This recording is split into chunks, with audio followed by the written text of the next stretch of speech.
चलिए सबसे पहले मेसी के लिए प्रे करेंगे। जब तक वर्ल्ड कप चलता रहेगा हम प्रे करते रहेंगे। विजयी भवा, आयुष्मान भवा। करोड़ों फुटबॉल प्रेमियों की दुआएं आपके साथ हैं। बिंदास खेलिए, कॉन्फिडेंस के साथ खेलिए और एक बार फिर से कप उठाकर करोड़ों फुटबॉल प्रेमियों को तोहफा दे दीजिए, ऐसी हम ईश्वर से प्रार्थना करते हैं। चलिए अब आ जाइए क्वेश्चन पर। लास्ट वीडियो में मैंने आपको इसकी बेसिक और बहुत लंबी, हाँ इतनी लंबी अप्रोच बताई थी, लेकिन वो भी जाना जरूरी था। आज मैं इसकी शॉर्ट मेथड बताऊंगा, लेकिन उसके पहले आप बेसिक वाली जरूर देखिए ताकि आपको पता चले बेसिक से कैसे होता है। चलिए अब आप वीडियो को पॉज करके क्या करेंगे, क्वेश्चन को समझने का ट्राई करेंगे। क्यों? क्योंकि वो भी सॉल्यूशन का एक पार्ट है। तब तक मैं इसे साइड में कर देता हूँ। क्यों ऐसा क्यों करते हैं? बोलो बोलो, ऐसा क्यों करते हैं? क्योंकि हमें चाहिए थोड़ी सी स्पेस। चलिए देखिए, सबसे पहले टाइम की बात है। ए के टाइम को बी के टाइम से कंपेयर किया गया है, तो चलिए समझते हैं टाइम का क्या खेला है। देखिए प्यारे बच्चों, सुबह ये कितने बजे निकले होंगे मुझे नहीं पता। बी अपने डेस्टिनेशन पे 12 बजे पहुंच जाता है। यदि ए अपनी नॉर्मल स्पीड से चलता है तो ये पहुंच रहा है दिन के 3 बजे, 3 PM। पहली कंडीशन तो ये। अब क्या हुआ? अब उसने कंडीशन डाल दी।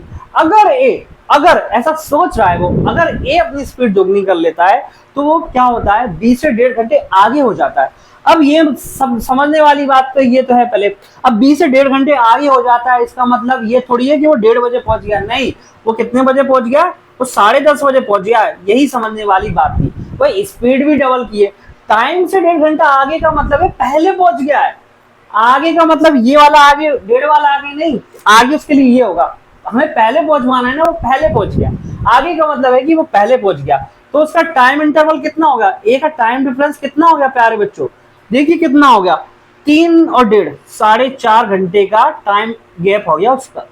4.5 घंटे का टाइम गैप हो गया ए के लिए। पहले 3 घंटे लेट पहुंच रहा था, अब 1.5 घंटा आगे पहुंच गया। पहले 3 घंटे लेट पहुंच रहा था, अब 1.5 घंटा पहले पहुंच गया। तो टोटल 4.5 घंटे का गैप हो गया। बस ये बात समझ में आ गई ना? अब क्वेश्चन हो जाएगा हल का।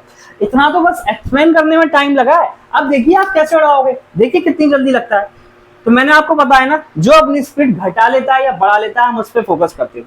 ए ने अपनी स्पीड कितनी कर ली? 1 से 2 कर ली, तो टाइम कितना हो जाएगा? 2 से 1 हो जाता है। क्यों? बोलो बोलो क्यों? क्योंकि जब डिस्टेंस कांस्टेंट होती है तो स्पीड और टाइम के रेशियो रिवर्स हो जाते हैं। अब देखिए 2 से 1 हो गया ना, 2 से 1 हो गया। क्यों हुआ है? क्योंकि उसने अपनी स्पीड बढ़ाई है। देखिए टाइम गैप कितना आया, इसके हिसाब से तो 1 आया, लेकिन रियल में कितना आया? 4.5 घंटे का। यही तो मैं आपको सिखाना चाह रहा था। तो 1 की वैल्यू है 4.5 और, तो 2 की वैल्यू कितनी हो जाएगी? 9 और। अब हमसे 1 की स्पीड पूछिए, तो देखिए तो कितना हो जाएगा? 30 डिस्टेंस को वो 9 की स्पीड से ट्रेवल करेगा तो कितना हो जाएगा? 10/3। ये देखिए 10/3 या 3/1/3। कितनी जल्दी आंसर आ गया देखना। और आपने देखा था बेसिक मेथड कितनी लंबी थी, कितनी लंबी थी। ओके, तो फिर से समझिए, पहले वो 3 घंटा ज्यादा ले रहा था, अब 1.5 घंटा कम ले रहा है। आगे का मतलब है कि 1.5 घंटा पहले पहुंच रहा है। तो टोटल टाइम गैप बन गया ए के लिए 4.5 घंटे। यहाँ देखिए स्पीड 1 से 2 हो गई, टाइम 2 से 1 हो जाएगा। 1 की वैल्यू 1.5 है, 2 की वैल्यू 9 हो जाएगी। अब 30 को 9 की स्पीड से ट्रेवल करेगा, 30 को 9 हॉर्स में लेगा, तो 10 की 10/3 स्पीड लगेगी उसको। ओके, 30 डिस्टेंस को 9 हॉर्स में कंप्लीट करने के लिए 10/3 स्पीड उसकी होगी पहले वाली। ओके, तो आई होप आपको ये क्वेश्चन समझ में आया होगा।